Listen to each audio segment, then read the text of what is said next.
premier film que j'ai vu, j'étais adolescent. Je pense que le premier choc, j'avais 17 ans, c'était Il était une fois dans l'Ouest.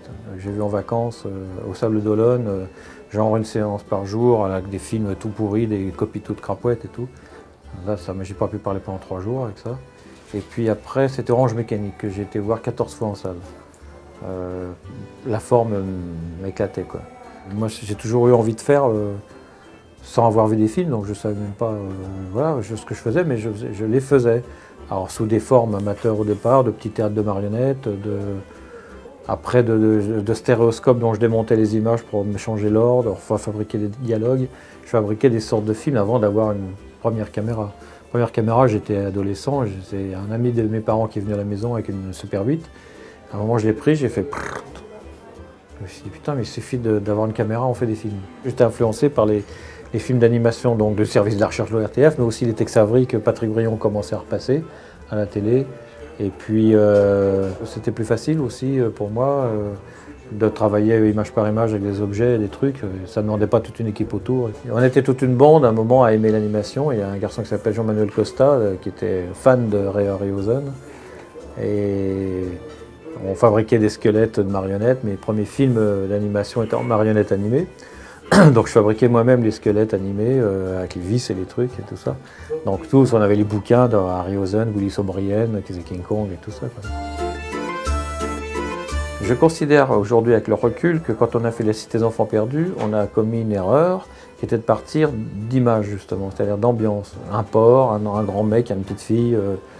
Et tiens, après on se dit, ben, bon, maintenant il faut une histoire. Alors non, ça ne marche pas comme ça. Il faut toujours avoir d'abord l'histoire, une histoire solide, puis après se dire maintenant dans quel univers on la met et à quoi ça va ressembler. Mais l'histoire, les gens, quelque part, le spectateur ne s'intéresse que à l'histoire, je dirais. Si vous faites qu'un film que esthétique, ils en ont rien à foutre, quoi. Et c'est brillant au niveau de la forme, mais qu'il n'y a pas d'histoire derrière, ils s'en foutent aussi. Alors qu'une histoire qui touche les gens, même si c'est super mal filmé, que c'est la lumière est moche et tout ça, ça passera toujours mieux. C'est Capra qui disait, la seule chose qui intéresse les gens, c'est les gens. Donc c'est d'abord l'histoire, quoi. Il faut s'y obliger, je dirais presque. Et en même temps, j'accorde beaucoup d'importance à tous les éléments, l'aspect graphique, les décors, j'aime beaucoup les décors. Je suis un peu moins fort en costume, mais je m'intéresse à tout. Donc je ne délaisse rien, parce que je viens de l'animation, donc l'animation on fabrique tout, donc il faut s'intéresser à tout forcément. Mais il y a moins, je dirais, la tyrannie, pas au mauvais sens du terme, mais de Caro qui, lui, était obsédé par le visuel. Et par exemple, je trouve aujourd'hui, encore une fois avec le recul, que ces enfants perdus, on sent qu'il y a eu un peu une tyrannie, pas une tyrannie, mais une tiraillerie plutôt. C'est-à-dire chacun le tirait, moi, vers le narratif et lui vers l'esthétique. Et ça sent un peu. Par moment, l'esthétique prend le pas sur le narratif. Maintenant, je suis débarrassé de ce problème parce que j'accorde autant d'importance à tout, à égalité. Pour moi, le mot qui est important au cinéma, c'est le mot cohérence. Il faut qu'il y ait une cohérence entre les dialogues, la couleur le tissu des costumes, la musique, tout. Il faut qu'il y ait une espèce de cohérence, quoi. J'essaie de faire ça. C'est pas qu'une couleur, ça passe d'abord par des cadres.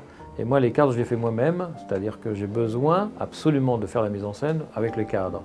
C'est-à-dire que je ne couvre pas en longueur avec différentes caméras, plusieurs caméras en même temps, ou un master et puis après des différents gros plans, qui est une méthode traditionnelle et on fabrique tout, on envoie tout au monteur qui se démerde. Ça, moi, je ne fais jamais ça, sauf pour les séquences de comédie traditionnelle où il y a un chant contre chant, où là, où je fais un petit peu ça.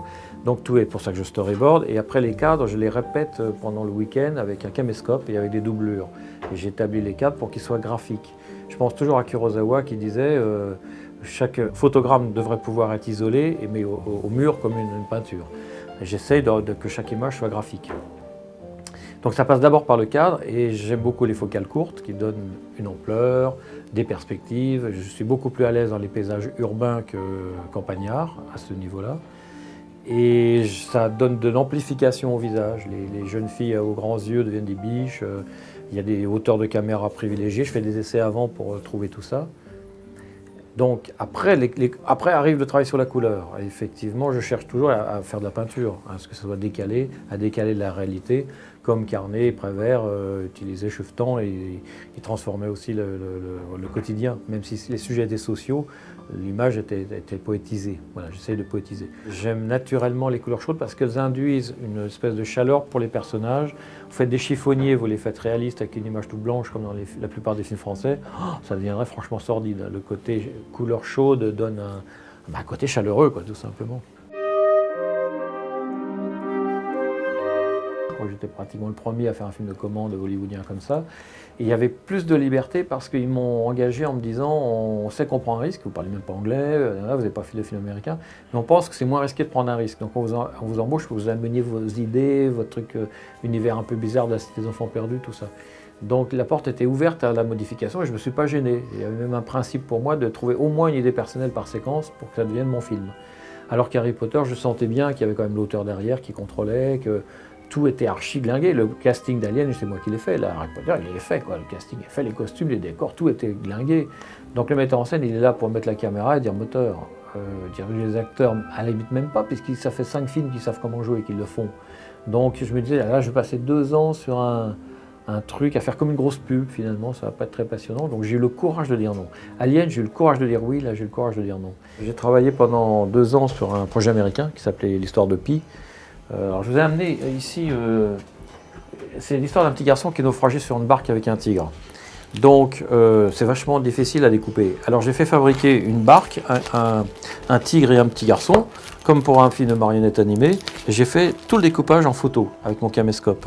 Donc voilà, c'est 3500 photos. Alors quand le début du film qui se passe en Inde, je l'ai dessiné. Et puis tout le reste qui se passe en mer, voilà, j'ai la barque, le tigre et voilà. Et tout ça après, redessiné par Maxime Remière pour que ça ressemble à quelque chose. Quand même un storyboard assez impressionnant. 2 ans de boulot, repérage en Inde. Alors au bout de 2 ans, on s'est aperçu que c'était trop cher. La Fox m'a demandé de le produire moi. Et on a fait un budget qui était beaucoup moins cher, mais avec le dollar et l'euro, ça revenait au même. Donc j'ai vu que ça partait en sucette et eux, ils étaient prêts à continuer à me faire bosser, à trouver des solutions, partir dans d'autres voies. Si je les avais écoutés, j'y serais encore à chercher, quoi. Donc à un moment, j'ai dit, je vais peut-être faire un film à moi, et j'ai écrit assez vite Micmac. C'est pour ça que je suis revenu à ce que je sais faire, à mon univers. C'est pas du tout nouveau ce que j'ai fait, c'est de la récup, quoi, comme on dit. Sergio Leone disait que le sujet de ses films, c'est le cinéma, et le cinéma del cinema. Et moi, je sais que je me fais plaisir à faire des références, c'est le plaisir de faire du cinéma, quoi.